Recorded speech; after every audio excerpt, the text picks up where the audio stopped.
पता रहना चाहिए बेस ऑर्डर के ऊपर ये ट्रैकिंग नंबर है। ठीक है, तो ज़्यादातर हम क्या करते हैं कि जो आइटम हम यूज़ कर रहे हैं उसी आइटम का नाम अपने ट्रैकिंग के साथ ऐड कर देते हैं ताकि मिसमैच ना हो चीज़ें।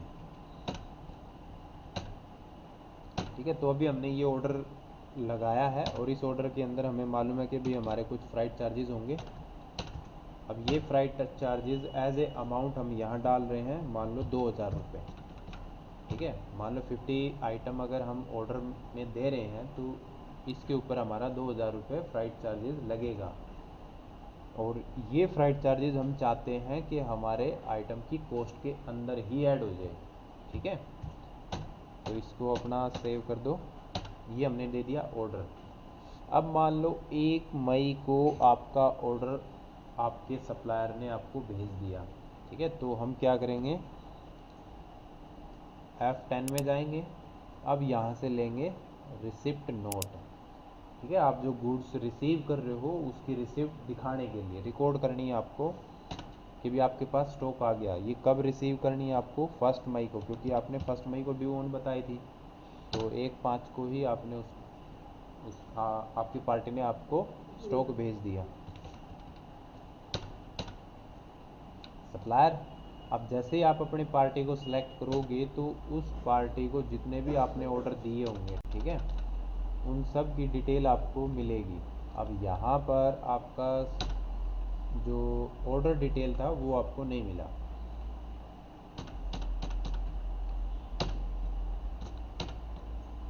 ये आपकी ऑर्डर।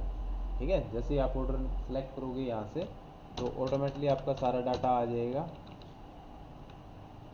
ये आपका कॉस्ट ट्रैकिंग नंबर, और ये ट्रैकिंग नंबर हम ऑलरेडी पहले ले चुके हैं। ठीक है, ये ट्रैकिंग नंबर और ये कॉस्ट ट्रैकिंग नंबर। अब ये दोबारा मांग रहा है तो मतलब इसलिए कि कोई दूसरा आइटम भी है। तो एंड ऑफ लिस्ट कर दो। और यहाँ भी आपके फिर से freight charges as it is कितने थे, 2000। ठीक है, अभी अगर आप स्टॉक समरी चेक करोगे तो यहाँ पर आपको स्टॉक तो दिखाई दे रहा है।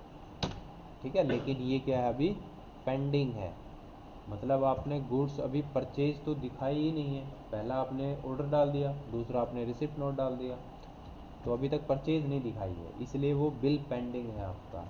तो अभी यहाँ पर आपको क्या करना है, सेम ऑर्डर नंबर की आपको एक सिंपल परचेज दिखानी है F9 में।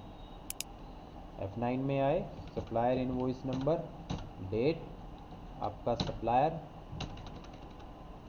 और यहाँ से आपका स्टॉक। तो ये आपका ट्रैकिंग नंबर था एज इट इज़। डिस्काउंट इस पर कितना था, 10%। और ये आपका हो गया कॉस्ट ट्रैकिंग नंबर। यहाँ पर फिर से आपके फ्राइट चार्जेस 2000। अब यहाँ जैसे आप लास्ट में जब परचेज दिखाओगे और फ्राइट चार्जेस को ऐड करोगे तो ये आपसे पूछेगा भी ये जो 2000 रुपये आपने फ्राइट चार्जेस के अपने और परचेज में दिखाए हैं, इन 2000 रुपये को आप अपने कितने आइटम में डिवाइड करना चाहते हो। मतलब हमारे पास 50 आइटम है और 2000 रुपये हमारा एक्स्ट्रा खर्चा हुआ है उन 50 आइटम को परचेज करने में। तो हम 2000 को 50 आइटम में डिवाइड अगर कर दें तो उससे क्या होगा कि उनकी कॉस्ट बढ़ जाएगी। ठीक है, हम अलग से अपना बैलेंस शीट के अंदर ये नहीं दिखाना चाहते कि भी हमारा 2000 रुपये अलग से खर्चा हुआ है। हम क्या दिखाना चाहते हैं कि भी ये 2000 रुपये जो हमारा खर्चा हुआ था ये हमने अपनी आइटम की कॉस्ट में ही ऐड कर दिया। भी जो आइटम हमारा पहले मान लो 5000 रुपये का पड़ रहा था, हमने वो यहाँ पर मान लिया कि वो 5100 रुपये का पड़ गया।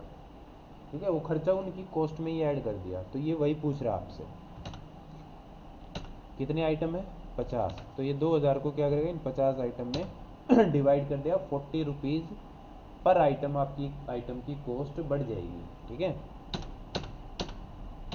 और इसको सेव कर दो। अब आप स्टॉक समरी चेक करो, आपका कोई परचेज बिल पेंडिंग नहीं होगा, वो क्लियर हो चुका है। ठीक है, तो एक आइटम की कॉस्ट अभी कितनी होगी आपकी,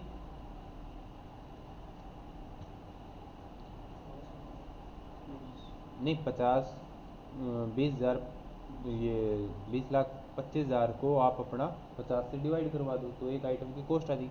अब ये पता करने के लिए आपको क्या करना है, एक आसान सा तरीका है, आप अपनी समरी चेक करो, डिस्प्ले में आओ।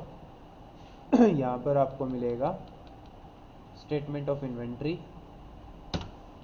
और आइटम कॉस्ट एस्टिमेशन या एनालिस्ट, स्टॉक आइटम,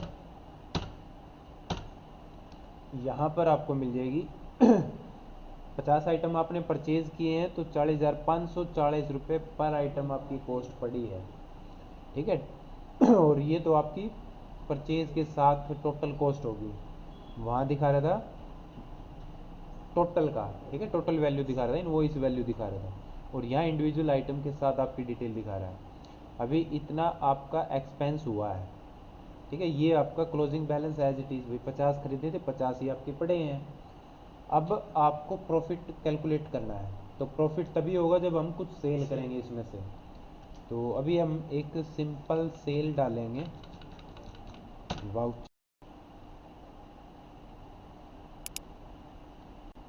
अब हम एक मान लो कैश में सेल कर रहे हैं, ठीक है, सेल का लेजर,